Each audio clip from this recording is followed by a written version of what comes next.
Business Club de France des entrepreneurs avec Michel Picot.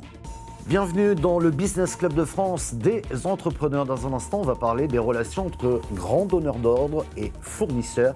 Mais tout de suite, place à l'actu.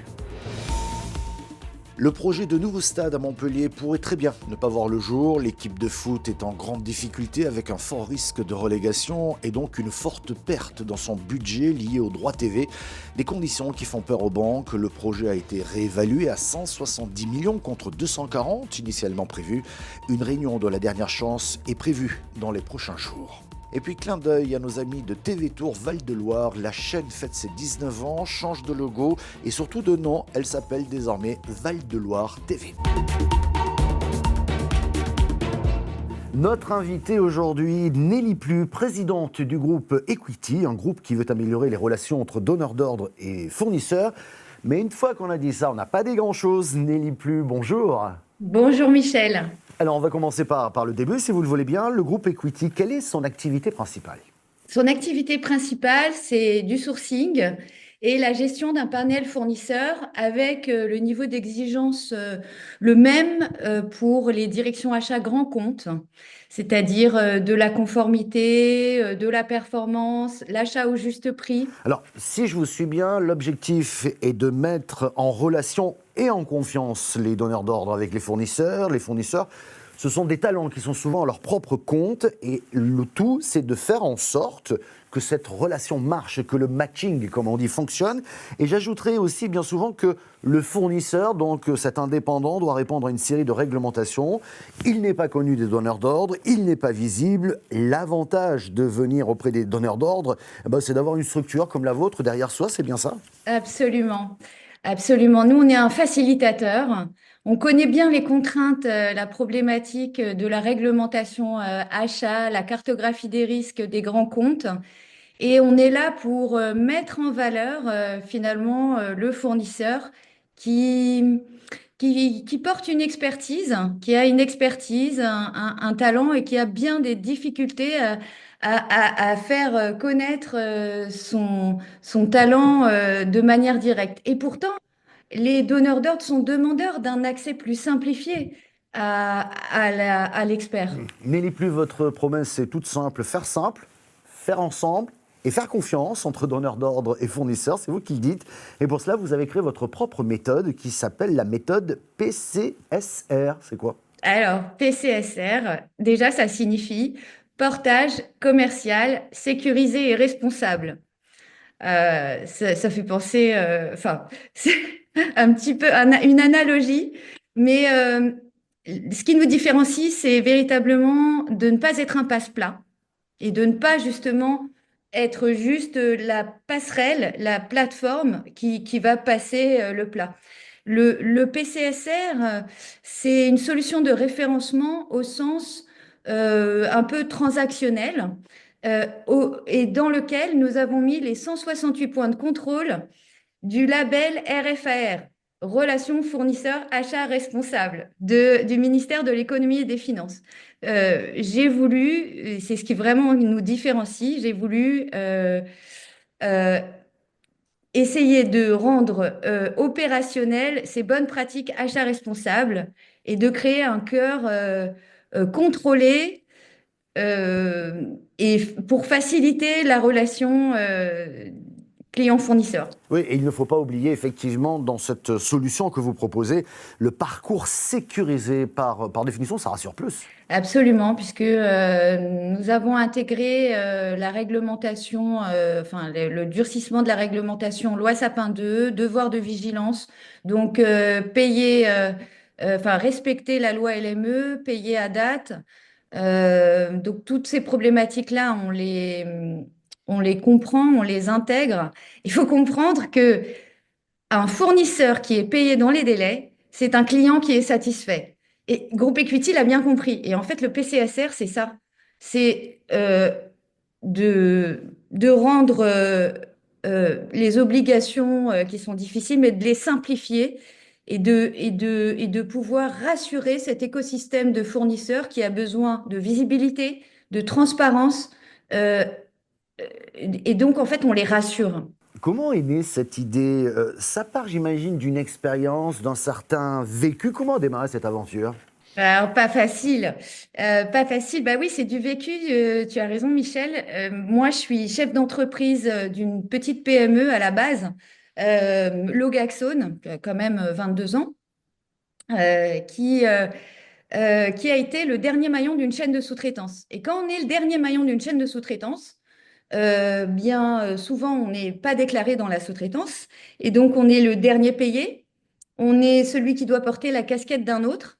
On n'a pas de visibilité. Et pour innover, c'est compliqué. Donc, beaucoup de freins. Donc, Groupe Equity est né euh, de tout ce constat, ces contraintes que des centaines d'autres PME ont. C'est pas que moi. Euh, et, euh, et donc, c'est du vécu. Et l'idée, ça a été de trouver les solutions pour être visible, pour rééquilibrer la relation client-fournisseur et pour pouvoir innover sereinement. Un chef d'entreprise doit pouvoir être serein dans sa trésorerie, de ne pas passer son temps à courir derrière les relances et avoir une visibilité de new business. Merci beaucoup, Nelly Plus, d'avoir été notre invitée. Merci bien. Il y a 5 ans, en pleine pandémie, Joël Gourmelon se lance dans la fabrication de masques chirurgicaux. Après 3 années, la demande s'effondre et la production s'arrête. Mais ces machines vivent une seconde vie au lycée Saint-Joseph de Landerneau. Un reportage d'Enora Leneutre de TBO. Bon, il y a l'élastique qui se déroule, qui est coupé et qui vient se mettre en soudure aussi à l'ultrason. Des élastiques ici, qu'on voit ici. Et donc voilà, et on retrouve le masque fini. 2 ans après leur arrêt définitif, les machines de production de masques d'Iwal reprennent du service. Depuis septembre, elles ont pris leur quartier au lycée professionnel Saint-Joseph de Landerneau, où les élèves se forment à la maintenance de machines industrielles. Donc ça fait plaisir de les retrouver, j'ai le sourire parce que je suis fier de les voir de retour. C'est une seconde vie qui va être utile aussi parce que déjà, on préserve nos machines.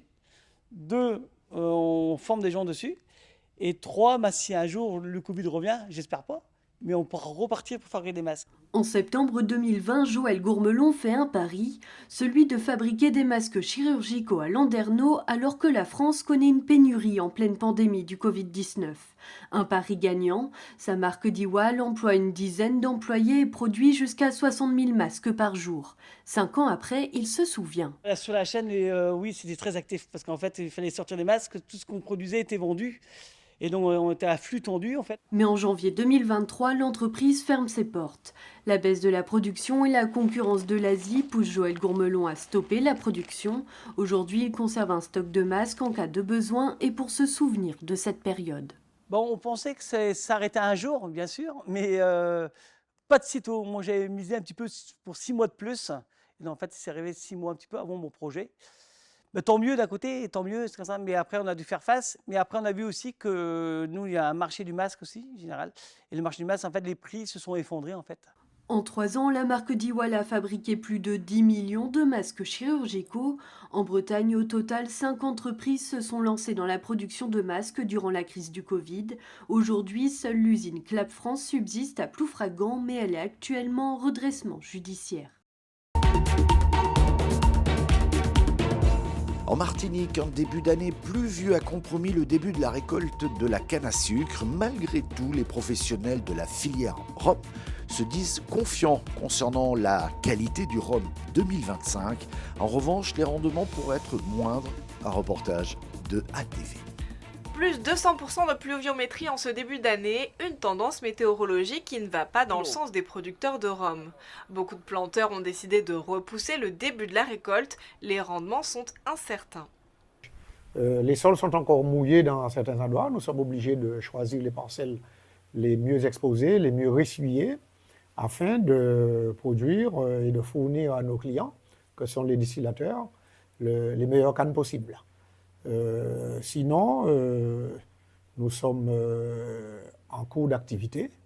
Le matériel est révisé, les cannes sont au rendez-vous. Il faut simplement espérer que nous ayons un tonnage au moins équivalent de l'année dernière. Plus la canne est gorgée de soleil, plus son taux de sucre est important. C'est un élément primordial pour la fabrication du précieux nectar. Ici, on n'est pas inquiet concernant la qualité, on compte sur le savoir-faire unique des maîtres de chez martiniquais. Il n'y a aucun problème pour moi. En tout cas, dans ma stratégie, ça n'a pas trop influencé sur la qualité de mes rhums.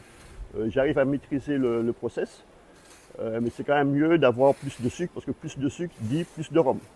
L'autre grande problématique à laquelle sont confrontés les producteurs de rhum, c'est bien sûr l'augmentation du coût des matières premières, des augmentations qui se répercutent sur le prix final du produit et qui peuvent impacter les consommateurs. Il y a plusieurs facteurs, hein. Vous avez le prix de la matière première, ne serait-ce que le verre. Nous, on a eu une augmentation de plus de 120% sur le prix du verre. Les capsules ont augmenté et aussi le coût du transport. Un container en prix est devenu beaucoup plus cher à la réception. Et sans compter qu'au niveau de... On a une augmentation, bon, mais c'est une taxe que l'État met chaque année. On a une taxe sur la vignette de sécu. Une chose est sûre, le circuit de production du rhum reste un atout majeur pour l'attractivité de l'île, une histoire et un savoir-faire unique qui attire une clientèle venue des 4 coins du monde. Passer la nuit au plus près des animaux, une expérience qui fait recette aux zoo de la Flèche dans la Sarthe, à tel point que le parc animalier va pousser encore un peu plus loin son concept. De nouveaux lodges sont en train de sortir de terre. Un reportage d'Anthony Piton et des images drones de Maxime Jameau de LMTV. Les visiteurs ne le savent peut-être pas, mais une grande partie du fonctionnement du zoo de la Flèche repose sur ces constructions. 8 nouveaux hébergements sont en train de voir le jour. Une extension qui n'a rien d'anecdotique. Ici, les nuitées permettent de financer d'autres infrastructures. Aujourd'hui, la partie hébergement représente près de 40% du chiffre d'affaires du parc. L'ambition première, c'est de créer des nouveaux environnements animaliers ou d'améliorer les environnements animaliers que nous avons déjà sur le parc. Et clairement, aujourd'hui, là où, avec la météo, on a une fréquentation visiteurs qui probablement devient incertaine d'une année à l'autre, de créer des nouveaux environnements pour nos clients lodge permet de financer justement ces créations de nouveaux environnements animaliers. Donc c'est un équilibre qui est indispensable. Dormir à quelques mètres des animaux, un luxe qui affiche complet, parfois plusieurs mois à l'avance. Les premiers clients de ces nouvelles chambres pourront s'émerveiller en juin 2025. Une chose est sûre, l'expérience avec vue sur cette savane reconstituée s'annonce vertigineuse.